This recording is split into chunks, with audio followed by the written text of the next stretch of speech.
लक्ष लक्ष भक्त पाइले महाप्रभु पंथी भोग पवित्र बाहुड़ा यात्रा एवं सुनावेश लक्ष लक्ष भक्तों को पंथी भोग प्रदान। पुरी जिला क्षेत्रीय खंडायत महासंघर सभापति श्रीधर जेना तीन ठाकुरों निमंते पंथी भोगर आसर निज छात उपर करथिले।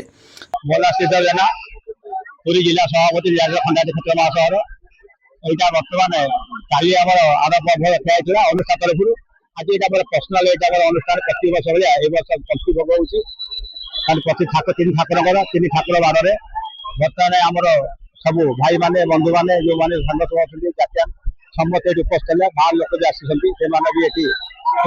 दर्शन भी लोकाल पाँच मोर सौभाग्य प्रति वर्ष भाई वर्ष पंथी भोग भी मोर संपूर्ण आरंभ है सब सरला भारी खुशी हेली मुझे जहाँ ए वर्ष भल भल आज है से भाई मान सब सब सहयोग अच्छी जो मैंने भक्त मान अच्छा दर्शक कृपा मुझे कृपाल सागर कली जय जगन्नाथ जय जगन्नाथ। तीन रथर पूजा पंडा आसी ए पंथी पूजा करिबा परे श्रीधर जेना एवं तांका पुत्र ए पंथी भोग समस्त श्रद्धालु मानक प्रदान करथिले। नीलाचल खंडायत क्षेत्र महासभा 56 ब्रह्मगिरी सभापति कृष्ण कुमार दलाई परंपरा ये हूँ कालिया स्वामी परंपरा गोटे ऐतिह्य परंपरा संस्कृतिर पंथी भोग ये ऐतिह्य संस्कृति परंपरा अनुजाई पूर्वपुरुष अनुजाई ये सब कार्यक्रम रही ये कार्यक्रम को सुचारू रूपे आज ए वर्षर कालिया स्वामी अनंत कोटि ब्रह्मांड ठाकुर से आज सुचारू रूप से पंथी भोग और परिसमाप्ति